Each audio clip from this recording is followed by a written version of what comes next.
Waktunya Mama bercerita. Hai kawan, jumpa lagi nih bersama Mama di Waktunya Mama bercerita. Oke, apa kabar nih kawan-kawan semua? Semoga sehat selalu ya. Jadi bisa selalu nonton video dari Nalagume Story. Nah, di video kali ini seperti biasa waktunya Mama untuk bercerita, menceritakan tentang cerita rakyat dari Indonesia. Nah, di video kali ini Mama akan cerita tentang apa? Oke, seperti di judul, Mama akan menceritakan tentang legenda Manik Angkeran atau asal-usul Selat Bali. Nah, buat kawan-kawan semua nih, ada yang pernah dengar nggak sih Selat Bali? Pasti ada ya beberapa yang pernah dengar. Yang belum, Mama akan jelasin sedikit nih tentang Selat Bali yang merupakan sebuah laut kecil yang memisahkan antara Pulau Jawa dan juga Pulau Bali. Nah, selat yang memisahkan Pulau Jawa yang ada di sebelah barat dengan Pulau Bali yang di sebelah timur ini dihubungkan dengan layanan kapal feri dengan Pelabuhan Gilimanuk yang ada di Bali dan Pelabuhan Ketapang yang ada di Jawa. Nah, buat kawan-kawan yang mau ke Bali via darat, pasti harus menyeberangi Selat Bali ini. Dengan kedalaman kurang lebih dari 50 meter, Selat Bali ini memiliki arus bawah permukaan laut yang sangat kuat. Nah, menurut geologi, Selat Bali terbentuk sekitar 23 juta tahun yang lalu. Selat Bali ini terbentuk akibat dari letusan gunung api di timur Pulau Jawa. Sebelum Mama masuk ke ceritanya, Mama akan menjelaskan tentang tokoh-tokoh dari cerita rakyat asal-usul Selat Bali atau legenda Manik Angkeran. Tokoh dari cerita rakyat ini yang pertama adalah Manik Angkeran, yang kedua adalah Sidi Mantra, yang ketiga adalah Naga Besuki. Oke, nggak usah berlama-lama, kita langsung ke ceritanya. Let's go!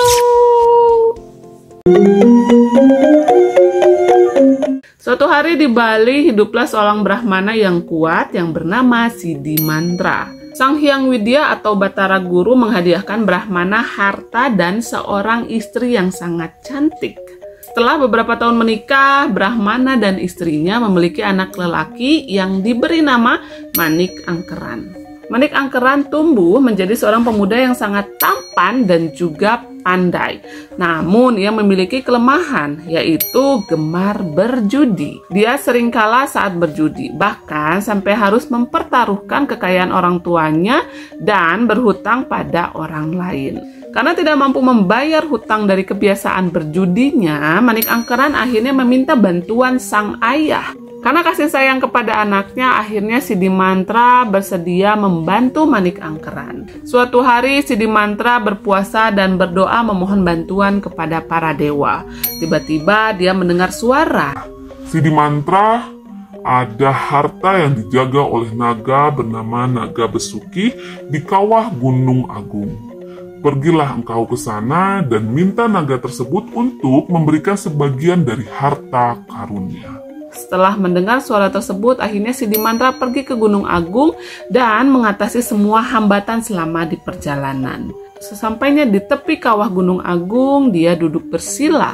Dia memanggil Naga Besuki dengan cara membunyikan genta dan mengucapkan mantra. Tidak lama setelah itu, naga itu keluar. Hai bengawan Sidi Mantra, ada apakah engkau memanggilku? Tanya Naga Besuki. Naga Besuki, kekayaanku telah dihabiskan oleh anakku untuk berjudi. Sekarang karena hutangnya menumpuk, ia dikejar-kejar oleh orang-orang. Aku mohon bantulah aku agar aku bisa membayar hutang anakku. Setelah mendengar alasan kunjungan dari Sidi Mantra ke kawah, Naga Besuki menggeliat dan dari sisik-sisiknya keluarlah emas dan juga berlian. Setelah mengucapkan terima kasih atas bantuan Naga Besuki, akhirnya Sidi Mantra pamit untuk pulang ke rumah. Setelah kembali ke rumah, Sidi Mantra akhirnya memberikan harta yang dia dapatkan dari naga tersebut kepada Manik Angkeran, sang anak. Manik Angkeran heran, mengapa ayahnya begitu mudah mendapatkan harta? Maka Manik Angkeran bertanya kepada ayahnya. Ayah, dari mana ayah mendapatkan semua kekayaan ini? Tanya Manik Angkeran. Sudahlah anakku, jangan engkau tanyakan dari mana ayah mendapatkan harta ini. Tapi yang perlu engkau ingat, berhentilah berjudi. karena semua itu dilarang oleh agama. Ini kali terakhirnya ayah membantumu. Lain kali apabila engkau berhutang lagi, ayah tidak akan membantumu lagi. Jelas Sidi Mantra. Namun, Manik Angkeran tidak memperdulikan nasihat ayahnya dan segera berlalu meninggalkan rumah orang tuanya itu. Tapi apalah daya, tabiat telah berurat, berakar dalam hati Manik Angkeran. Tanpa kapok, dia kembali menghabiskan semua harta yang diberikan Sidi Mantra kepadanya untuk mengadu nasib di meja judi. Dan benar, dalam sekejap saja harta yang berlimpah itu ludes habis tanpa sisa. Manik Angkeran kembali meminta bantuan ayahnya. Namun, kali ini Sidi Mantra kecewa dan menolak permintaan putranya. Setelah mendengar penolakan dari sang ayah, akhirnya Manik Angkeran pergi dari rumah. Manik Angkeran kemudian bertemu dengan temannya dan mendengar dari temannya tentang harta yang ada di Gunung Agung. Karena masalah yang ia hadapi sekarang, akhirnya Manik Angkeran mencoba untuk mendapatkan harta itu sendiri. Manik Angkeran tahu bahwa untuk sampai ke sana dia harus membaca mantra. Namun dia tidak pernah belajar tentang doa ataupun mantra.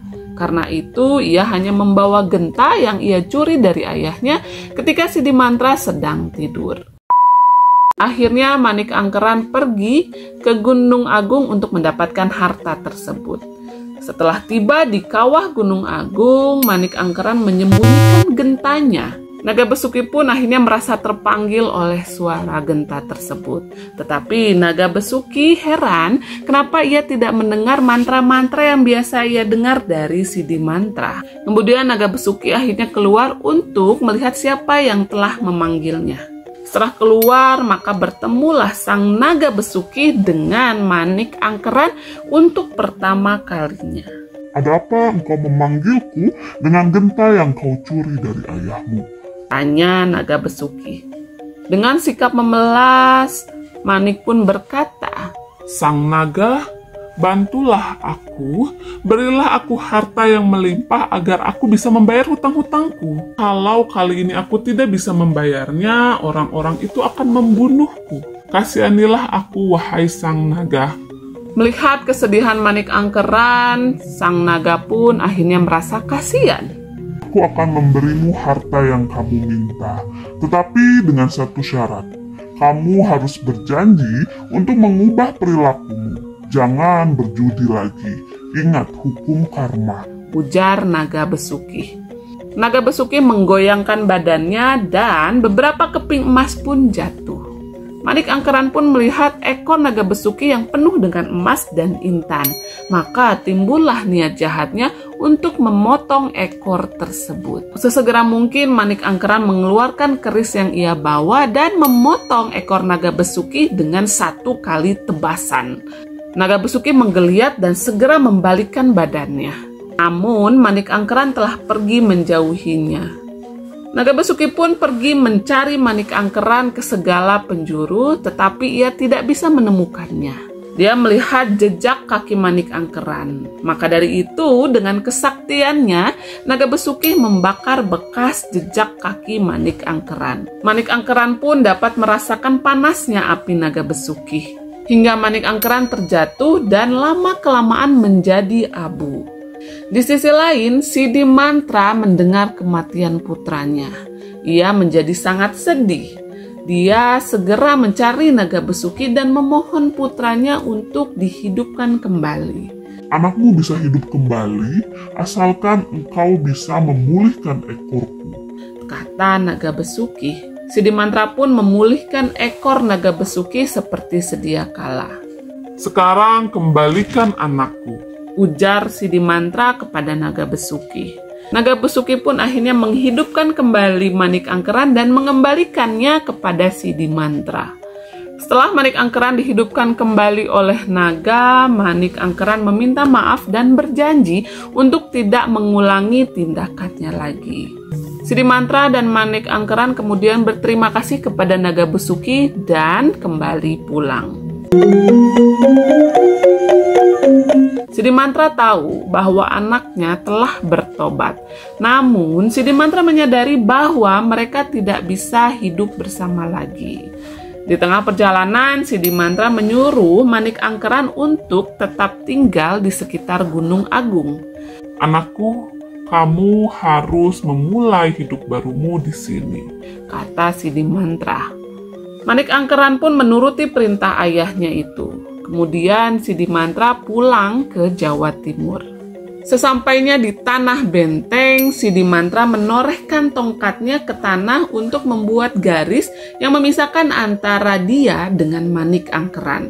Saat itu juga bekas torehan tongkatnya menjadi lebar dan bertambah luas sehingga air laut naik menggenanginya. Genangan air laut itu terus melebar dan lama-kelamaan menjadi sebuah selat. Nah, selat tersebutlah yang sekarang ini diberi nama dengan Selat Bali, yaitu selat yang memisahkan antara Pulau Jawa dengan Pulau Bali.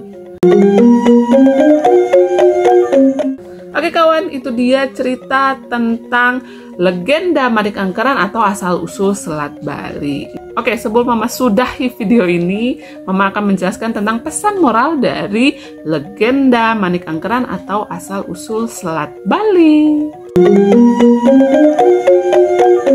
Oke, pesan moral yang dapat diambil dari legenda ini adalah jauhilah kebiasaan berjudi, karena dengan berjudi orang bisa menjadi kecanduan hingga akhirnya apapun dikorbankan demi menang judi. Turuti nasihat orang tua. Jika kita selalu mendengar dan patuh pada nasihat orang tua, maka hidup kita akan selamat dan juga aman. Yang terakhir, jangan serakah karena sifat itu akan menyengsarakan hidup kita sendiri. Oke kawan, itu dia cerita rakyat Bali, legenda Manik Angkeran atau asal-usul Selat Bali. Nah, seperti biasa, buat kawan-kawan semua yang pengen request, boleh komen di kolom komentar ya. Ataupun ada yang mau koreksi tentang cerita rakyat kali ini, boleh koreksi di kolom komentar juga. Nah, yang penting banget, jangan lupa untuk dukung selalu Nala Gume Story dengan cara di like, komen, share, and subscribe supaya kita bisa semangat untuk membuat video yang mengedukasi kawan-kawan semua. Oke, segitu dulu video kali ini. Sampai ketemu di video selanjutnya. Mama pamit. Bye-bye.